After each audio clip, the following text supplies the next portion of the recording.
O assunto agora é a prescrição de cannabis medicinal aqui no Brasil. Sobre isso, eu conversei com um dos maiores estudiosos do assunto aqui na América Latina, o Dr. Mário Grieco. Vamos ver. Empreendedor, especialista em medicina interna e prescritor de cannabis medicinal. Olá, doutor, tudo bem? Seja muito bem-vindo ao nosso programa. Tudo bem, Estela. É um prazer muito grande estar aqui com vocês e obrigado pelo convite. Por que cannabis medicinal? Como que você chegou nesse tema? Nessa época ainda nem se pensava em cannabis medicinal, porque era proibido.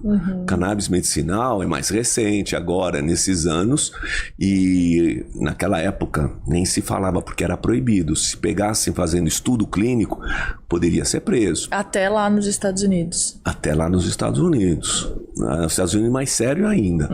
E eu tive aula com o professor Carlini, Elisaldo Carlini, que é o pai praticamente da cannabis medicinal. E ele sempre defendeu tal. E uma vez ele estava fazendo uma palestra, você acredita que o delegado chegou e levou ele preso? É uma questão política envolvida também, né, doutor? Gostaria que você falasse sobre isso. O que existe, eu acho que com o passar do tempo, no início do século passado, houve uma campanha muito intensa dos Estados Unidos contra a cannabis e contra todas as drogas. E naquela época os presidentes e ex-presidentes dos Estados Unidos, eles tinham até fazendas de cannabis. A cannabis era usado como óleo para iluminar as ruas, para fazer roupa, super resistente, porque é uma corda muito forte. Melhor que algodão. Muito melhor. Só que entrou o algodão, você matou em cima. Entrou o algodão e aí as grandes indústrias, como a DuPont e outras, que também vieram com nylon sintético. E aí tinham que combater a cannabis. Ou seja, interesse econômico total. Total. Econômico e político. Exatamente. E aí começou uma verdadeira guerra contra a cannabis, dizendo que pervertia os jovens, que as mulheres se entregavam. E tem até um filme, eu tenho esse filme, que é chamado Reefer Madness, A Loucura da Maconha. A mulher pulando pela janela. Isso nunca aconteceu, era tudo mentira. Aí o audiovisual sendo mal utilizado, né? Exatamente, mas foi um filme, foi o pior filme já feito na história dos filmes, entende? Então, devia ter ganho o Oscar de pior filme, né? Era isso que merecia, isso daí. E começou a passar uma mensagem que não foi legal. Então, por exemplo, olha, toma cuidado, meu filho, não fuma, porque se você fumar, teu cérebro vai derreter, vai matar todos os neurônios. Então, falar mentira não era... É só explicar o que é para os jovens, eles vão entender, não é por medo.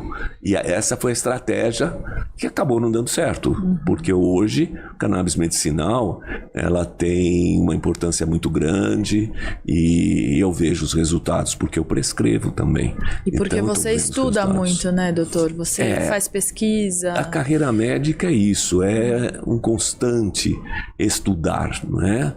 E eu adoro fazer pesquisa, eu realmente acho fantástico, né? Comecei na Bayer fazendo pesquisa de medicamentos e que me foi muito útil. E depois eu fui para outras empresas, fui convidado para ir para os Estados Unidos também, na indústria farmacêutica. E foi assim uma experiência fantástica de poder ver centenas de estudos clínicos, a procura de uma molécula que fosse inovadora. Então foi uma experiência fantástica na minha vida. Foram quantos anos nos Estados Unidos? Pelo menos 20 anos. 20 anos. Morei em várias cidades, porque nos Estados Unidos é comum, você vai de um lugar para outro, né? Tinha ido com a minha esposa, as duas meninas, minhas filhas, e aí tem aquilo, né? Surpresas da vida. Nós falamos um pouquinho no início da flexibilidade, que você tem que se adaptar. E estava levando uma vida espetacular, que eu gostava muito, fazendo pesquisa, trabalhando nos Estados Unidos, para mim era o sonho. E aí, no final de semana, nós fomos para Key West e eu acabo perdendo minha esposa num acidente de carro. Nossa. Então, E aí eu lá com 2 meninas em adolescentes. Em Key West. Nossa. Alugou aquelas motinhas, sabe aquelas motos que sim. não tava com capacete, não alugaram o capacete. Bem a moto no sul da Flórida. Bem ali. no sul da Flórida. Aí eu acabei perdendo minha esposa. E eu não queria voltar, né? Família pedindo para voltar, tal, com as 2 meninas. Eu falei, não, o meu sonho é ficar aqui, eu vou fazer o possível. E que foi, de uma certa forma, Stella, uma outra experiência que eu tive, entende? Porque eu fui pai e fui mãe. Sim. E como mãe, eu aprendi a entender a sensibilidade feminina de uma forma incrível, pelas 2 meninas. Nossa. Entende? Em que então, ano foi isso, doutor? Só pra gente contextualizar. Isso daí foi mais ou menos 1985. Aproximadamente. E trabalhando muito mesmo assim, né? E trabalhando, aí eu fiquei com as meninas, tinha que trabalhar, tinha que...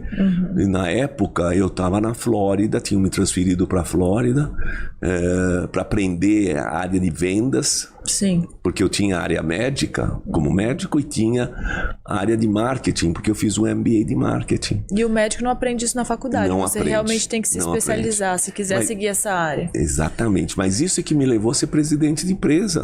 Não tem muitos médicos que são presidentes de empresa.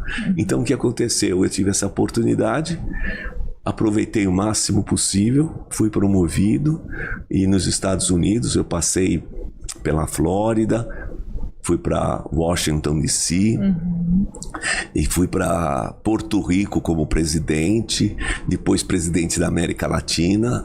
E passei por várias empresas. Da Bayer, não? Não, aí já outras empresas que eles chegavam e falavam, não quer vir trabalhar com a gente? Né? Então eu falei, puxa vida, se estivesse trabalhando em hospital, ninguém ia me chamar para sair do hospital para atender no outro e ganhar mais. E aí, para mim, foi tudo um aprendizado legal. Eu lembro que eu ganhei um carro, um Escort na época que eu gostava, eu sempre adorei carros. E foi assim, fantástico. E você sempre gostou de mudança, então sempre se adaptou como empreendedor e médico, né? Sempre se adaptando a mudanças. E eu mudei. Quem olha o meu currículo vê que eu comecei na Bayer, depois fui para a farmácia Upjohn, tá? Depois da farmácia Upjohn fui para a Pfizer, e depois da Pfizer eu fui trabalhar e aprender numa empresa de cannabis, que era tudo novidade. Ninguém prescrevia cannabis, não podia. Sim. E aí a Anvisa começou a liberar, e eu já estava nos Estados Unidos com uma empresa de cannabis. Mas já muito também, à frente das pesquisas aqui no Brasil, obviamente. Muito à frente. E aí a ideia era trazer essa empresa para o Brasil, que nós acabamos trazendo. Mas eu já não queria mais ser presidente de empresa. Tá? Cumpriu sua missão? Eu queria era tratar de pacientes. Eu queria voltar ao início da minha carreira, que foi com esse objetivo que eu fui para a indústria. Como você tem trabalhado para combater as fake news sobre cannabis? Eu vejo que você grava vários vídeos na internet, você tem o site, você escreve livros, mas como é esse seu trabalho? Como é que você estrutura? Eu escrevi o primeiro livro, que é Cannabis Medicinal, baseado em fatos. Quer dizer, trabalhos científicos, verdade, sem mentira nenhuma. E aí eu comecei a receber um monte de perguntas, né, sobre falácias a respeito da cannabis medicinal. Mentiras, que o paciente chegava e falava para mim, doutor, eu ouvi falar isso, ouvi falar aquilo da cannabis, eu não confio, meu pai nunca deixou eu usar.